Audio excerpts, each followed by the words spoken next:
রাধে রাধে। কাল ছিল মহাপ্রভুর সোনাবেশের দিন, অর্থাৎ উল্টো রথের পরের দিন সোনাবেশ পালিত হয় আমাদের পুরী শহরে। সেই অনুযায়ী আমিও কালকে মহাপ্রভুর সোনাবেশ করিয়েছিলাম। তোমরা দেখে জানিও কেমন লাগছে। আমার সাধ্য মতো, যেমন আমার মনে হয়েছে মহাপ্রভুকে সুন্দর লাগবে সেই মতো সাজিয়েছি। আরও কি দিতে হয়, কি করতে হয় আমি তেমন কিছু আর জানি না।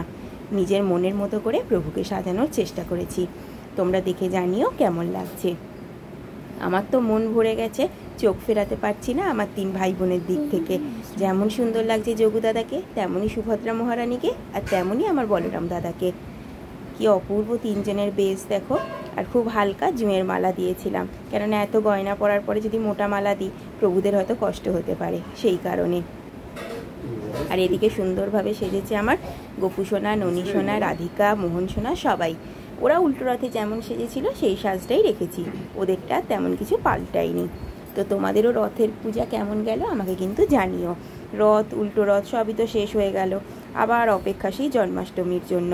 মধ্যিখানে আর তেমন কোনো পূজা নেই আমার গোবিন্দের, আমার যেটা মনে হয়। নিত্য সেবা প্রত্যেক দিনেরই রয়েছে, এবং তাতে তোমরা সুন্দর সুন্দর শৃঙ্গার করিও। আমিও চেষ্টা করি নিত্যদিনই গোবিন্দকে সুন্দর শৃঙ্গার করানোর। আর কালকে তার মধ্যে ভোগ দেওয়া হয়েছিল সামান্য কিছু। আমরা যা ঘরে গ্রহণ করি তাই আমরা প্রসাদ করে পাই। এই নিয়মেই আমাদের সারা বছরই পুজো হয়। তেমনভাবে ভোগ নিবেদন বা ভোগে কী দিতে হয় আমরা তেমন কিছু জানি না। ঘরে যা আমরা খাই সেগুলি আমার গোবিন্দকেও দান প্রসাদ ভোগ হিসাবে দিই।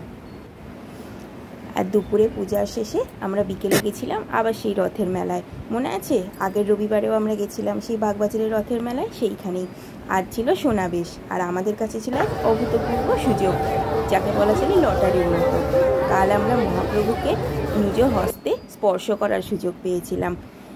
বলরাম দাদা, সুভদ্রা মহারানী, যোগু দাদা সবাই সোনাবেশে অধিষ্ঠান করছিল রত্নবেদিতে, আর আমরা তাদের চরণ স্পর্শ করেছি, মহাপ্রভুকে স্পর্শ করার সুযোগ পেয়েছি।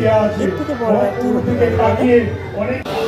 খুব সামনে থেকে কালকে ফটো বা ভিডিও করতে পারিনি, সামান্য কিছু ক্লিপিং দূর থেকেই নিয়েছি। তোমরাও দর্শন করো মহাপ্রভুর সোনাবেশ।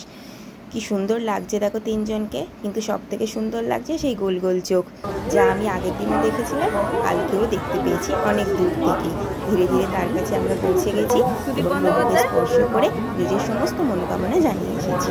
আর আগের দিন সেভাবে খাবারের দোকানগুলো তোমাদের দেখানো হয়নি, তো দেখলাম মেলায় অনেক খাবারের দোকানও ছিল। সেখান থেকে আমরা কিছু খাবার খেয়েওছি, মানে যা পছন্দ ছিল সেগুলো। আরও একবার দর্শন করে নাও আমার সমস্ত সোনাদের, আর সবাইকে প্রণাম জানিও। আর আশা করি গোপু সোনার কৃপায় তোমরা সবাই খুব ভালো আছো আর ভালো থাকবে। খুব তাড়াতাড়ি দেখা হবে আবার। রাধে রাধে, জয় জগন্নাথ।